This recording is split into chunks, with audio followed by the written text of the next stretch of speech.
Dulu ada seorang wanita.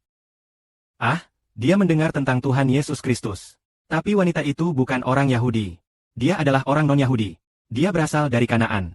Pada saat itu, putrinya menderita epilepsi. Roh jahat.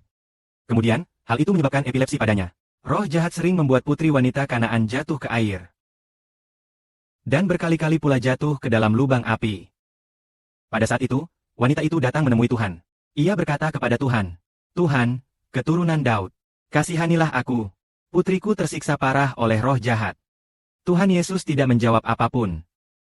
Lalu, wanita itu segera berjalan dan berkata kepada Tuhan. Wanita tua itu selalu berteriak di belakang kita. "Tolong suruh dia pergi." Kemudian, Tuhan berkata kepada wanita itu, "Hanya diutus kepada domba Israel yang tersesat. Bukan kepada orang-orang asing." Lalu, wanita itu berlutut menyembah Tuhan dan berkata, "Tuhan, tolong bantu aku."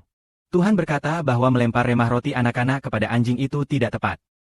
Lalu wanita itu berkata, "Ya, benar, Tuhan, tapi anjing juga memakan remah-remah yang jatuh dari meja anak-anak. Imanmu besar. Sesungguhnya, sesuai dengan apa yang kau minta, akan aku sempurnakan bagimu." Dalam kisah ini, saudara-saudara, apakah kalian pikir iman wanita ini kepada Tuhan besar? Memang besar sekali. Maksudku, aku tidak akan menyembuhkan putrimu, karena engkau hanyalah orang asing. Kuasa penyembuhan ini, kemampuan ini hanya untuk menyembuhkan orang Yahudi. Itulah yang berlaku, itulah maksud Tuhan. Kemudian dia berkata, tidak baik melempar roti anak-anak kepada anjing. Anjing itu dianggap setara dengan orang asing, sedangkan anak-anak itu setara dengan orang Yahudi. Sesungguhnya, kemampuan penyembuhan seperti ini hanya diberikan kepada orang Yahudi. Kamu tidak berhak. Tidak ada makanan, putrimu yang sakit juga tidak kebagian. Lalu wanita itu berkata, namun, anjing juga makan remah-remah yang jatuh dari meja anak-anak. Lalu ia berkata, hati wanita itu sangat besar. Jadi, aku akan mengabulkanmu. Lalu dia menyembuhkan putrinya. Jadi, apa yang ingin kututurkan dengan kisah ini? Ini mengenai kasih karunia Tuhan dan Injil. Bagi semua yang percaya kepada Tuhan. Tidak peduli kita orang Yahudi atau orang non-Yahudi. Selama percaya, mereka akan diselamatkan sampai akhir. Misalnya, jika hari ini engkau benar-benar tidak percaya, percaya sepenuhnya kepada Tuhan. Percaya sepenuhnya kepada Bapa Surgawi. Beriman sampai sejauh mana? Beriman sampai tidak hanya dirimu yang diselamatkan. Hingga kelak, tidak hanya kamu yang diselamatkan.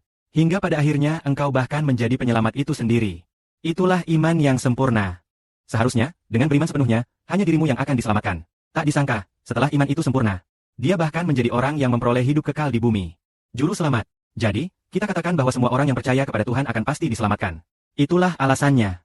Jadi, hari ini, meskipun Tuhan berada di surga, Tuhan tidak ada di dekat kita. Jika kita benar-benar percaya, apakah Tuhan ada di surga? Misalnya, seseorang, atau seorang saudari yang sakit. Kemudian, Tuhan di surga. Seharusnya, Tuhan di bumi. Baru berkata, kamu yang sakit. Aku mengangkat tanganku ke atasmu, agar kamu sembuh.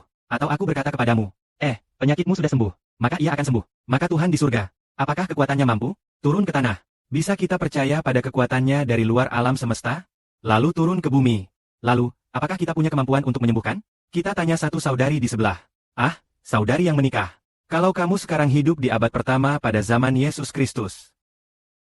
Lalu anak perempuanmu sakit. Lalu kamu bilang, sembuhkanlah anak perempuanku. Dia sakit. Lalu berkata baik. Anak perempuanmu telah disembuhkan. Anak perempuan seperti itu. Cukup satu kalimat saja untuk menyembuhkan anak perempuannya. Kalau sekarang saudari di dunia ini. Jadi, anak perempuan saudari sakit. Tapi berada di luar alam semesta utama. Tidak di alam semesta ini, kan? Di alam semesta yang lain. Jadi kita berkata, kalau saudari percaya kepada Tuhan dengan penuh iman.